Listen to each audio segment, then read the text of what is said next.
some persons killed due to the flood that was brought in by the rainfalls that just began recently. So we'll be looking at that particular incident, the lessons to be learned from Taiwan. We'll also be taking you quickly to the West African country of Senegal, where the president, Faye, has named his opposition leader and figure in the person of Sonko as the prime minister of Senegal, and what the implication of that means. Also, we know that Faye, who is 44, has never previously held an elective office. He swept the first round of victory and promised a radical reform.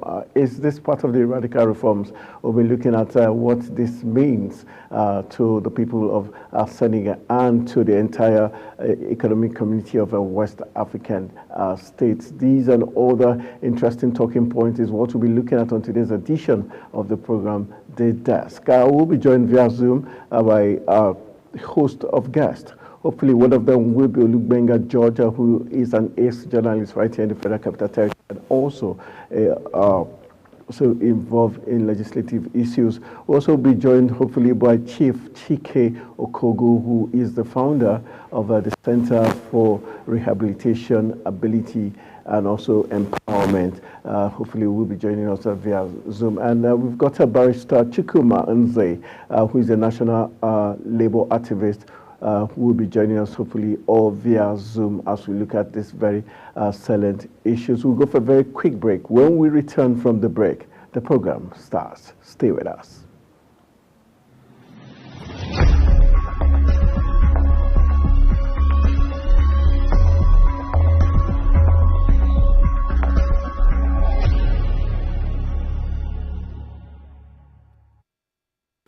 All right, welcome back. It's time for us to kick into discourse, and hopefully we'll be joined by Olugbenga George, ace journalist right here in the Federal Capital Territory. George, good evening, and thank you for joining us on the desk. Good evening, Tony. Good evening, Nigeria. Thank you for having me today. All right, just to confirm, if we've got a barrister, Chukuma Nze. Chukuma, good evening. Thank you for joining us. All right, while we wait for Chukuma Nze to join us, and also Chief Chike Okogu, good evening.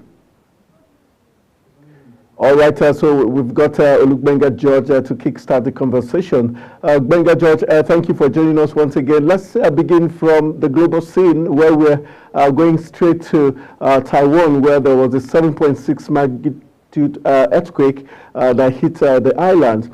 One positive thing about it is that their strict building regulations and disaster awareness appear to have helped this island from a major catastrophe. What lessons do you think can be learned from Taiwan, especially if you in the news as regards what played out in Osun State, where flood swept away houses, left Nigerians homeless, and loss of life? Well, thank you, Tony, for the opportunity to speak this evening. Let me begin by saying, joining millions of people around the world to send my sincere condolences to the people of Taiwan who are hit by this act of God, this very unfortunate act which man cannot control. It is a natural disaster, by the way. So there is barely anything humans can do about it. But when we compare it, with the Nigerian situation, where we have a recent flooding that rendered hundreds of people homeless in Osun State, Nigeria, then we want to consider that too, perhaps. What many would say is an act of God, but it could have been controlled better.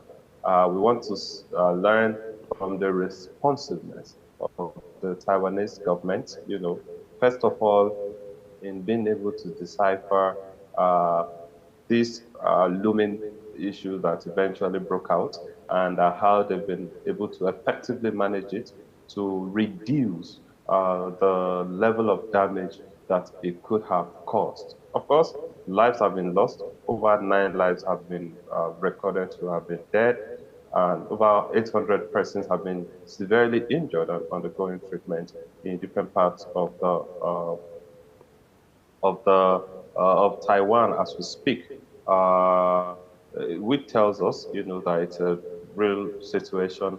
However, we also have news that paramedics are on ground, to attend to many of these people, even though because it's an earthquake, some places have been cut out, and they have not been able to connect with them. But Nigeria is a case of flooding, and flooding perhaps is two-way. Is a natural disaster, and it's also something that can be controlled if we are very serious. So you look at a state like Osun that has the Osun River and is connected to maybe some small waters. You want to see that our meteorologists and other persons, professionals could have been able to look at the situation and be able to foretell that such thing might occur in Nigeria. I'm not aware, and I have not read anywhere, that our emergency and uh, weather forecasters have been able to forecast, and that the emergency management bodies have been able to prepare the state for this. Hence, the level of damage, of displacement, that the people have witnessed, hence the level of havoc that this has wreaked for the Nigerian people. Yeah, the people of Taiwan will continue to deal with this. This is not the first time, that this is happening to them, and even in that entire terrain, they are bordered by Japan and other parts. They have witnessed several this year. So this is something they have been able to build a management system around whenever it occurs. So we can learn from there that we need to build institutions and facilities that is able to manage, because there are certain things we cannot curtail truly. But we must build a defense mechanism. We must build a management system that, number one, is able to foresee and foretell these things, and then a system that also prepares adequately, for such when it happens. How do we handle it? What hospitals are available? What are the nearest solution centers around this?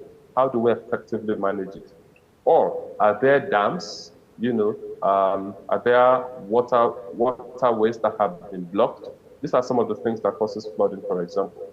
Are we looking at situations in this regard, and what the emergency management body is doing, and all other relevant agencies that are supposed to take care of this?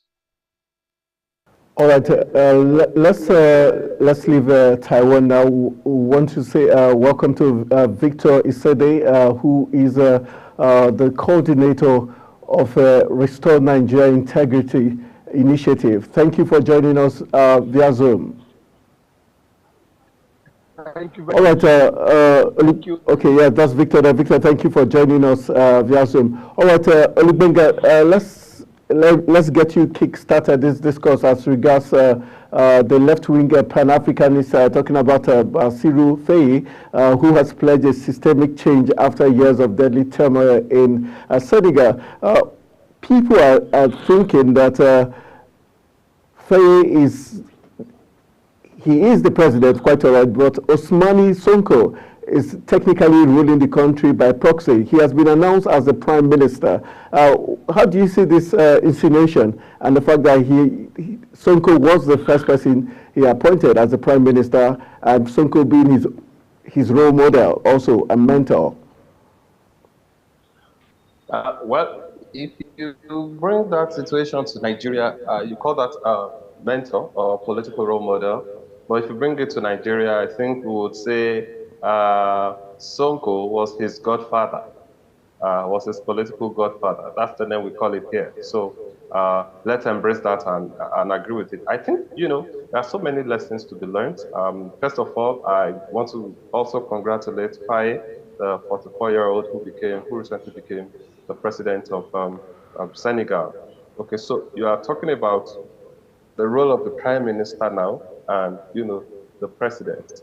And I think that is also a democracy, a style of democracy that is actually effective. You look at the Nigerian state, these are some of the issues that we've been saying, that we need to get to that point, where a federal democracy, you know, that is effective, where the person who is called the president, but that there is power sharing, and that this power sharing, has a systemic level, a systemic approach to it. So I think that's what Senegal has ahead of us. A lot of them have said, a lot of persons have said that Senegal at this point happens to be the paragon of democracy in Africa, and maybe we can learn from that.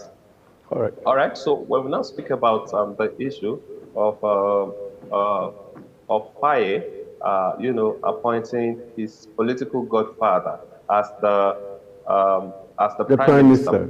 I think yes, as the Prime Minister of Senegal. I think it's a quick lesson for many of our politicians in Nigeria. So what we've seen in recent times, is people who submit to mentoring and leadership, by a political mentor, get power and immediately position themselves to become enemies, to try to subdue and subjugate those who help them to power. Now, I have written and I have done a study, on the impact of godfatherism on Nigeria's politics, and trust me, it isn't nice. It isn't something that we should continue to encourage. However, every person that must grow needs a leader, needs a mentor. If somebody who is going to grow in a career line, say in banking, in the media, needs a mentor, then why does a politician not need a mentor? Now, the question is, do we have people who have valuable lessons to pass across? I think that is where we are.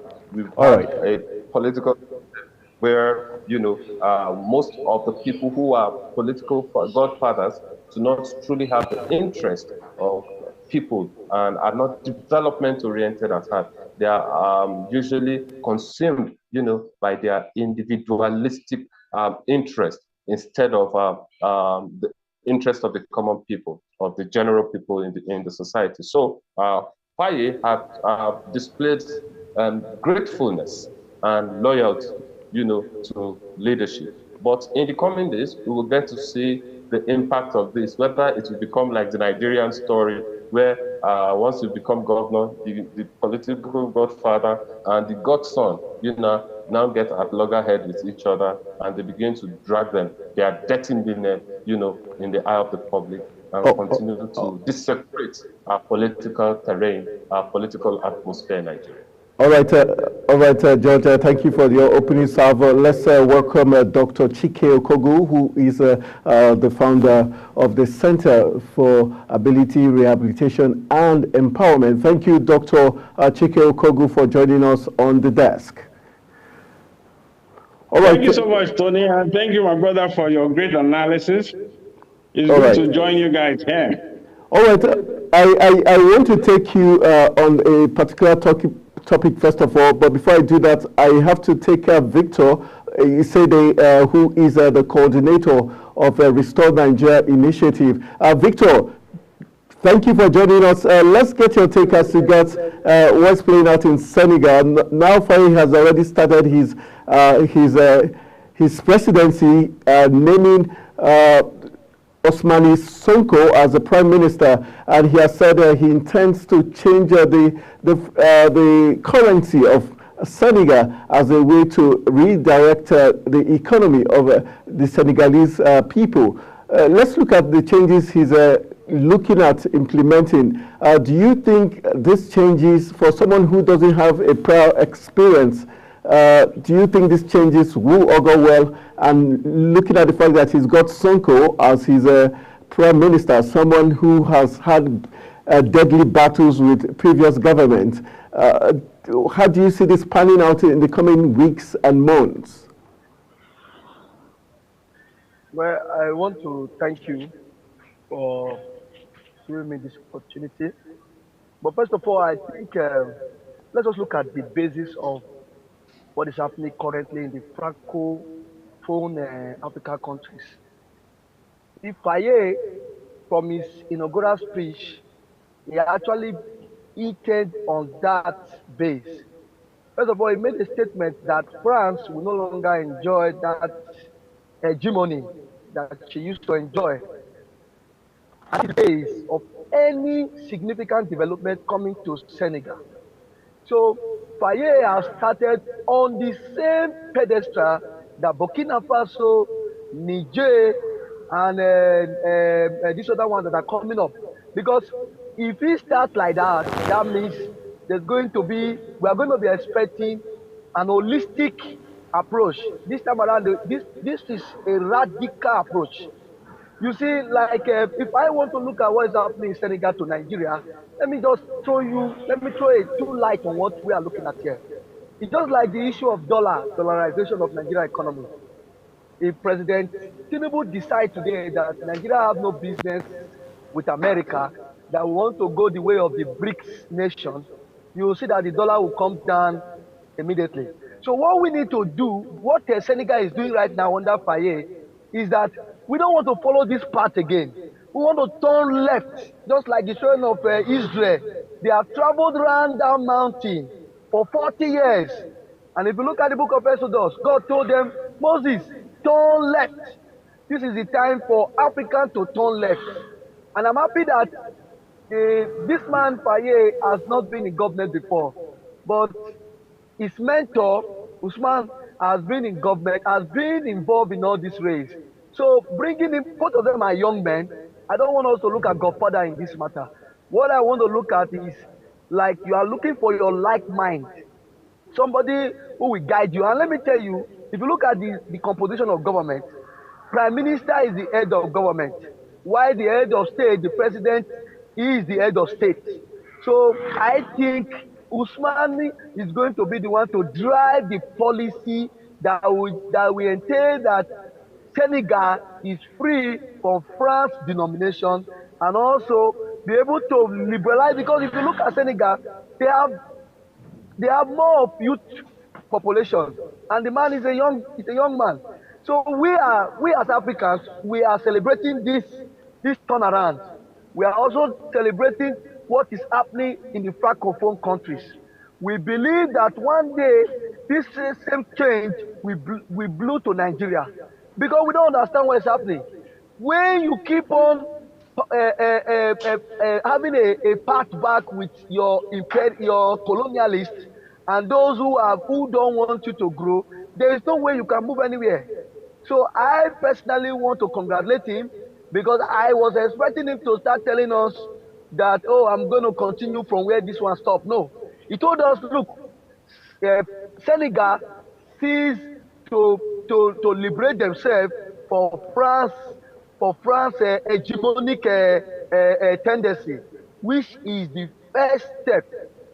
Even if we are expecting what happened to Zimbabwe to likely want to happen to them, because you know when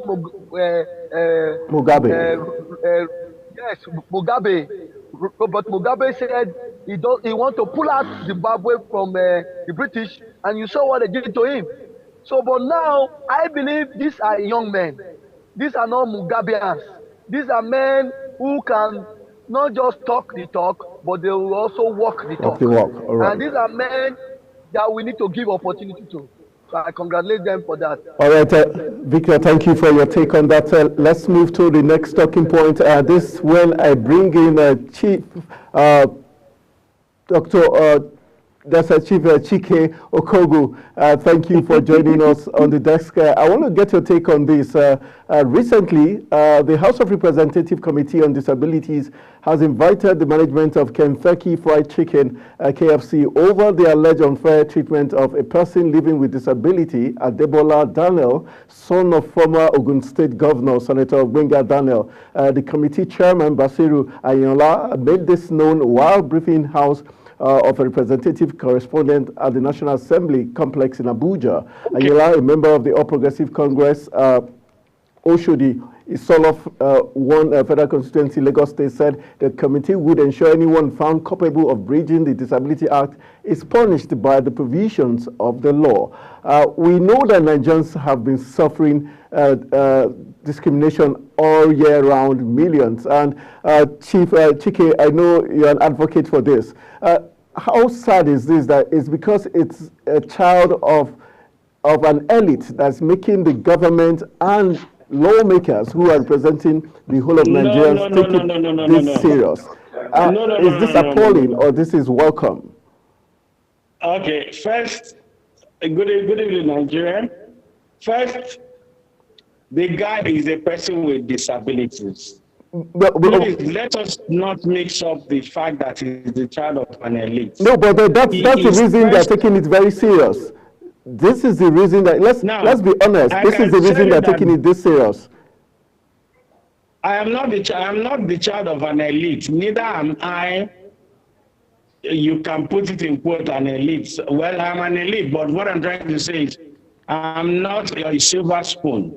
But truth be told, when it happened to me in 2020, this same government, the government of Nigeria, read my matter on the floor of the House. The difference between when it happened to me and what is happening today is that in 2020, the 5-year act, which you can see in my background there, was still at the gestation, the understanding stage.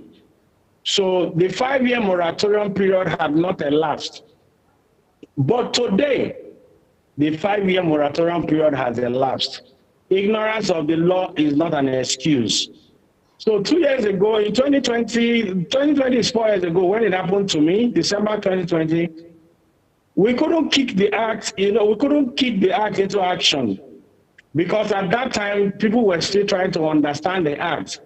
But today, there's 5 years moratorium for catching up and understanding the act has passed. That is why the laws took effect. So that is the difference. Please let me go back again on Senegal. I listened to it. I do. Remember that I was the first person with disability to aspire for the office of president in Nigeria. Senegal.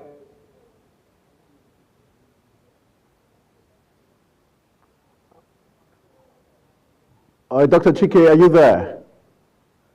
All right, I think Dr. Chike is experiencing some... on record. Okay.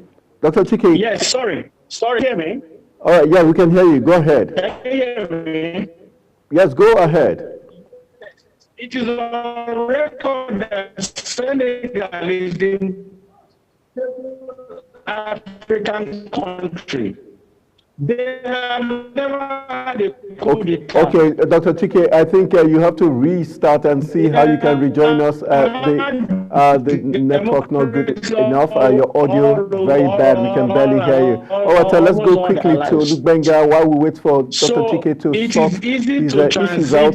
Lukbenga, let's move into the discourse. Adebola, a wheelchair user, was reportedly prevented from entering KFC outlet at the Murtala Mohammed International Airport, Lagos, last week, with the manager quoting as saying no wheelchair allowed.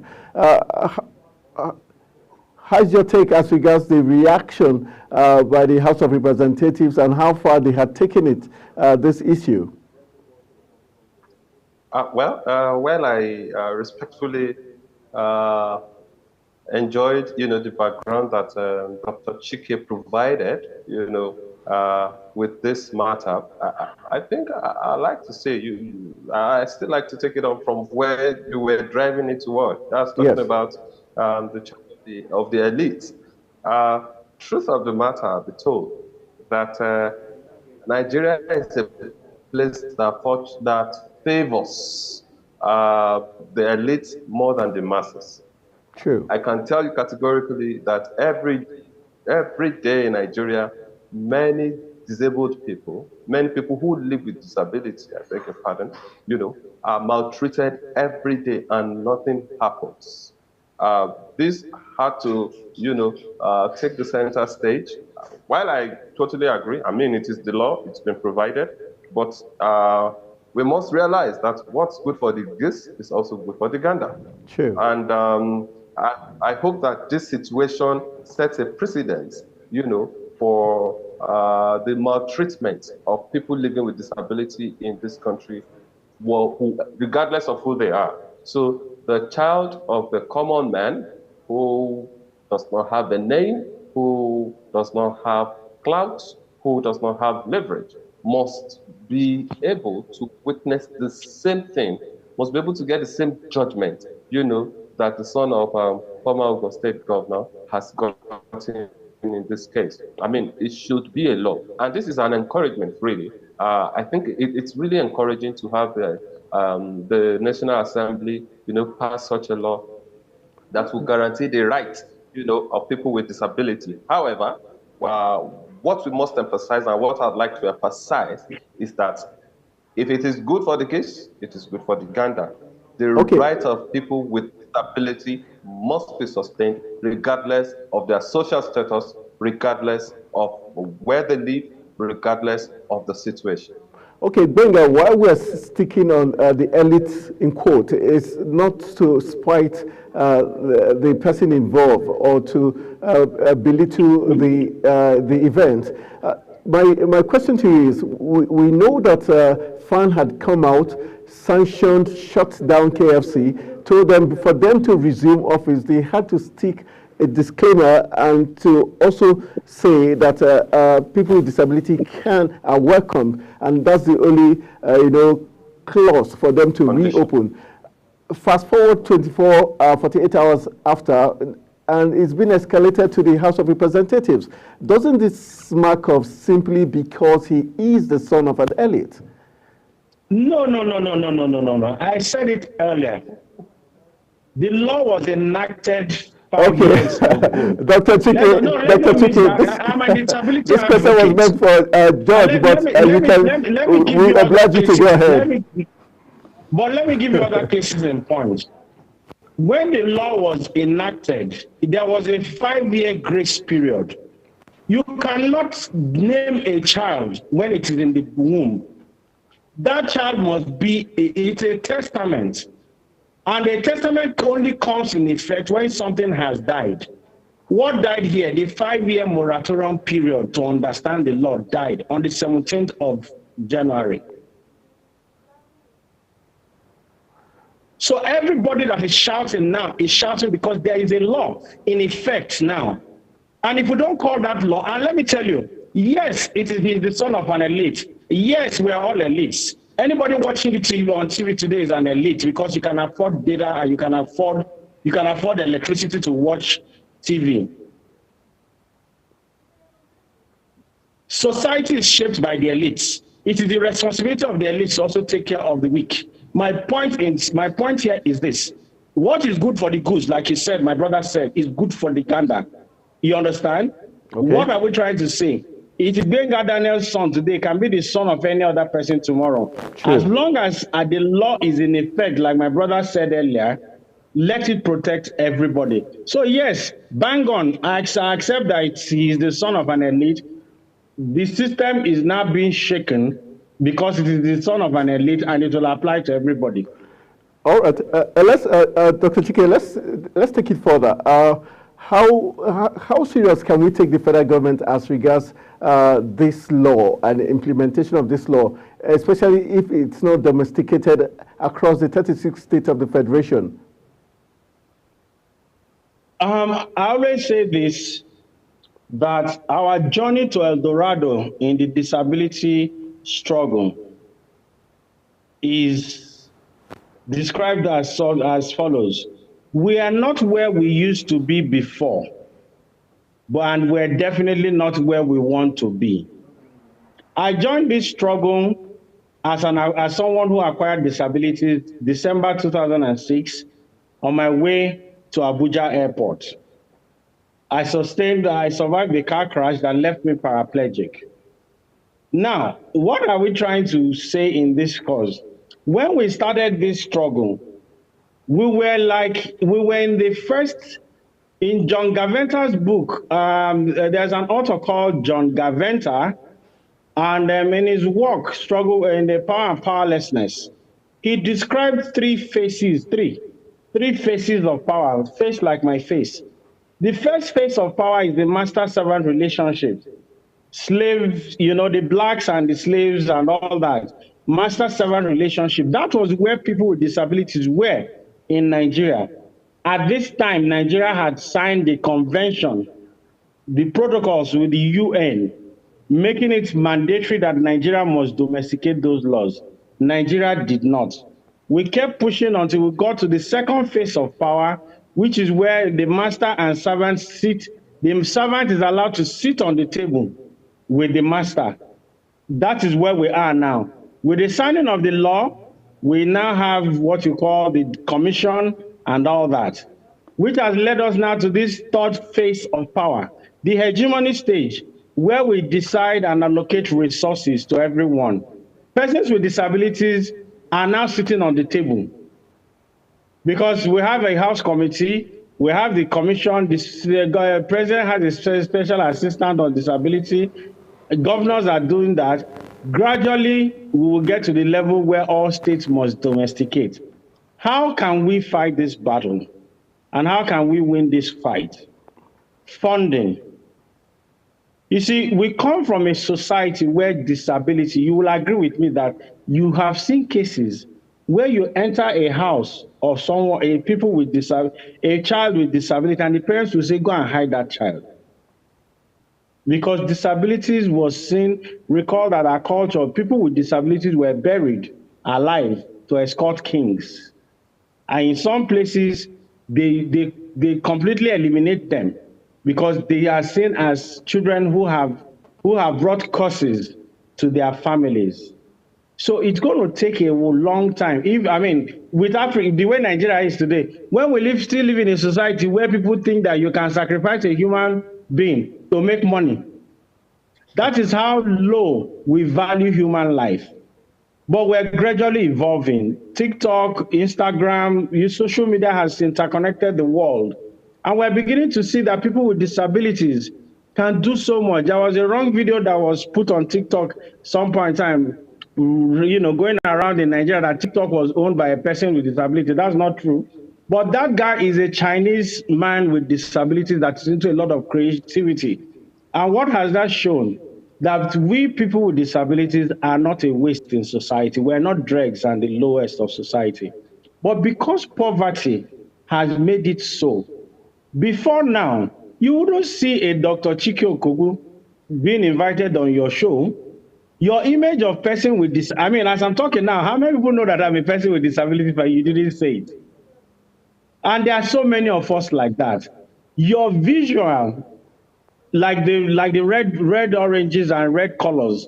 If you do an exercise and say, how many red cars did you see today? If you have been told, that's when you start recognizing them.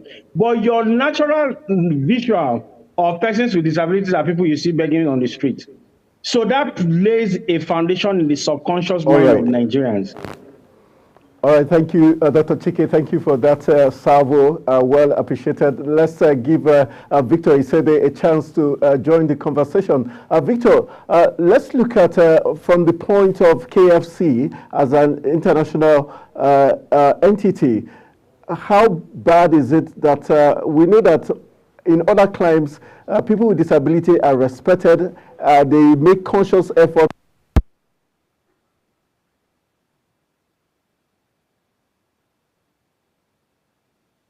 Hello, can you hear me? Hello. I can hear you, but I can't hear. Can you hear me? I'm trying to get you online on this thing. Hello. If you can hear me. I can hear you here. Okay, I can. Okay. Your question, we're discussing about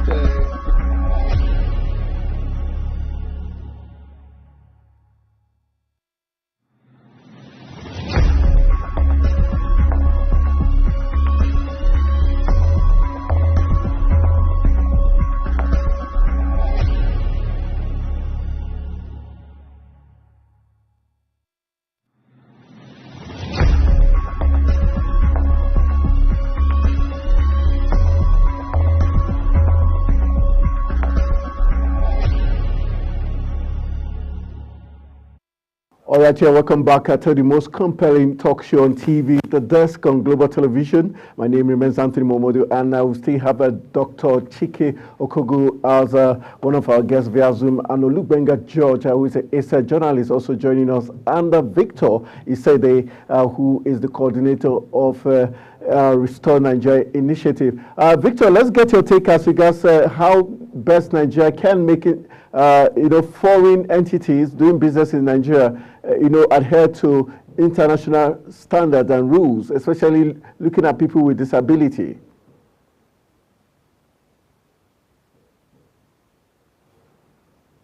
Hello, Victor, are you there? Yes, I can hear you. Can you hear me? Okay, if you can hear me, so let's get your response to the question. Okay, my response is that I said, if you look at the lawlessness of these foreign companies in Nigeria, you just pick one aspect of it that is not adhering to our laws regard to disability, but there are other areas. For example, if you look at the Binance issue, no payment of tax and all those. But let's look at it from that disability angle. Like Dr. Chike said, there is a law, and that law has 5 years moratorium to take effect. Which, but if it was not the son of Benga Daniels, maybe we would have even known the existence of this law. So that's why when you were emphasizing when you were emphasizing it that because it has affected the child of an elite, that's why it is being amplified. I agree with you 100%. You see, in Nigeria, yeah, we have so many problems. Let me give you an instance of one of those problems we have.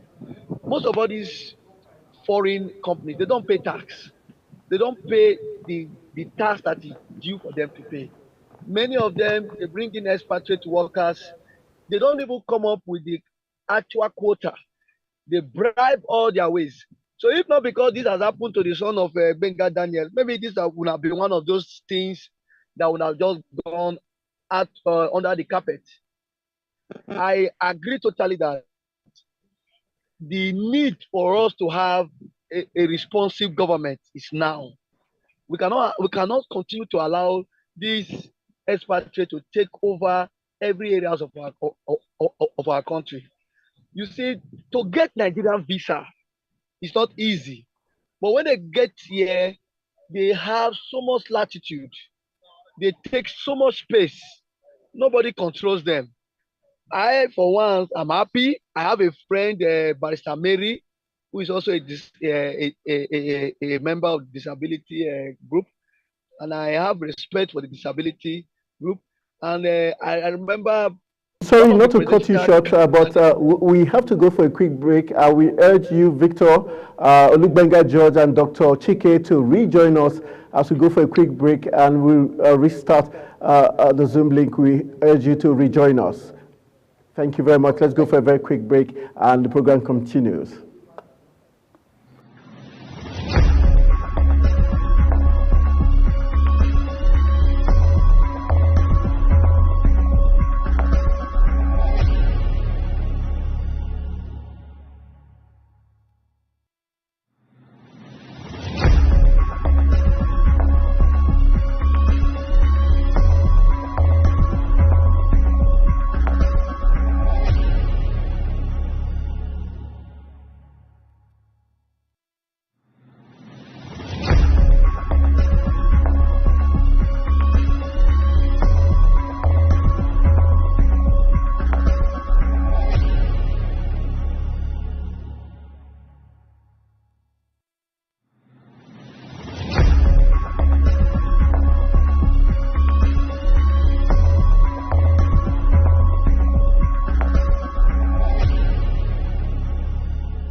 Right, we've reached the business end of the program, but let's quickly look at some quick talking points. We're looking at the Oklahoma killings.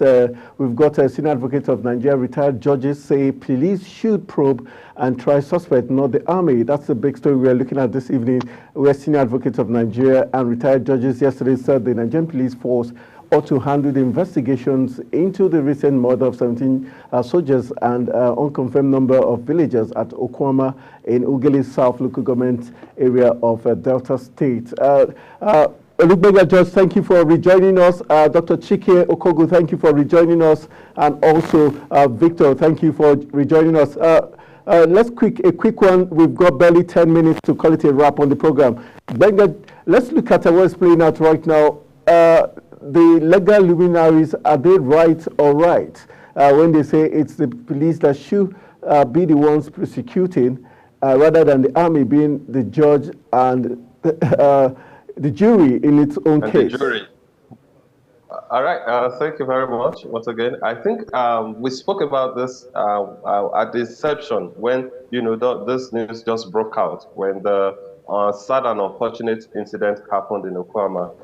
And if you remember, what I said is, first of all, the responsibility, to restore peace in that region happened to be something that is under the purview and the jurisdiction of the Nigerian police originally. But given that the situation has come as it is, I think I join my voice with the legal luminaries who have opined that this case, that the military cannot be a judge and the jury at the same time. Hence, it is a civil matter. It is also criminal, and it is something that should be handled. Investigations should be handled properly by the Nigerian police. That is their duty and responsibility, by the way.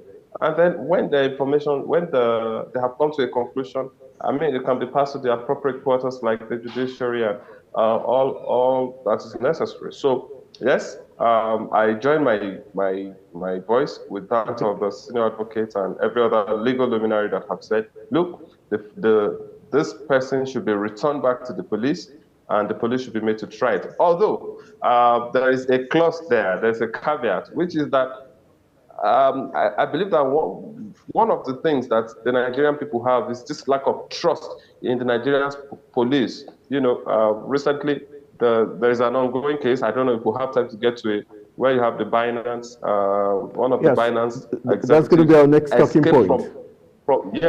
Escape from lawful custody. Whose custody are they? A lot of people would say that it would be almost impossible to have such a person escape if they are in the custody of the Nigerian military, either Nigerian army. But the policing system seems to be infiltrated, and of course, we do know that we are all work in progress, but a lot needs to be done when it comes to restoring trust in the public, where the Nigerian people can trust the police, can trust that the police can provide both security and justice. Why should somebody be kept in the care and then the person escapes? It's just shady to me, and that's not the first time I've heard about it before. Somebody escaping from lawful custody, and you wonder how. So yes, the police needs to regain trust of the Nigerian people, but the Nigerian people should learn to do what is right. This is the law, and that is what the law says. So the police should be the ones to handle the investigation part of this matter. All right, let's move to the next talking point while we wait for Dr. Chike to join us. Binance executives will be arraigned in court on Thursday. Are you impressed with what's playing out? Nigeria has already activated it to see how the other dean would be repatriated back to the country. A Kenyan passport. Well, let's see how that goes. I'm quite excited, with the acceleration of the case, how it started and how far it has come. And especially, I'm more interested in the result that it has provided. It has proven the government right, in its prediction, maybe so-called allegation that these people, have been involved with currency trading and, trying to bring down the Nigerian currency through dubious means. It has been proven because, with their arrest now, we can see that the naira to dollar the naira is beginning to gain strength. And like what it hasn't experienced in 5 years, you are seeing, the dollar gain so much. Seeing the naira gain so much strength in a few days or a few weeks. That is something that is commendable. And I hope that the investigations and the trial, will be able to provide justice both for the Binance directors and, the Nigerian people, the Nigerian government.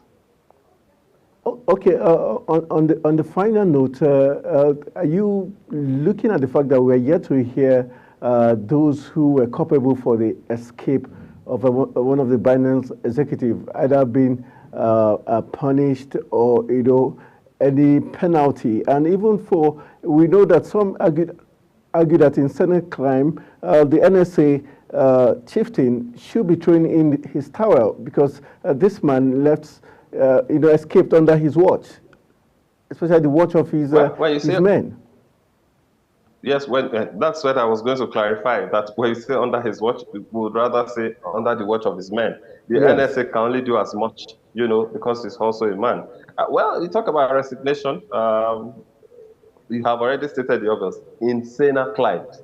All right. So the truth is that it is not our culture here for political office holders, to throw in the pen after a public misconduct. Even though I think it is a culture that we can actually borrow and own, because if we do, then there will be sanity in the system. It's a way of sanitizing our political system.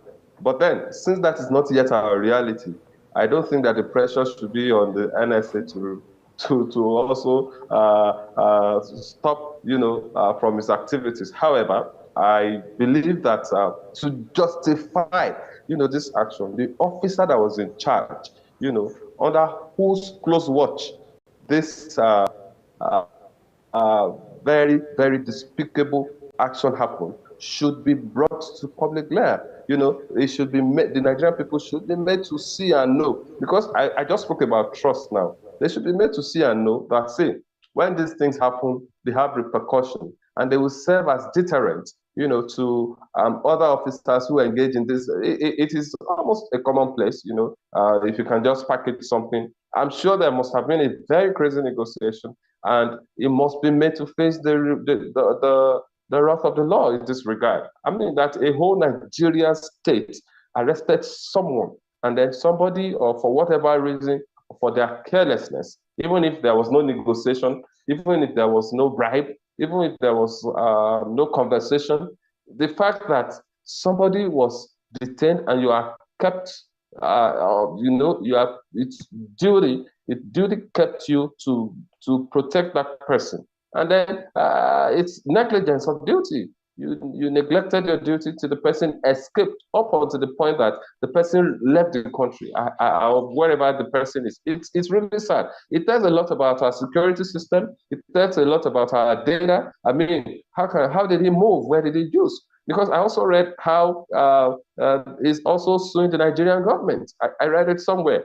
I'm still trying to confirm how true that is. So what effrontery that somebody that was arrested in Nigeria, is able to escape.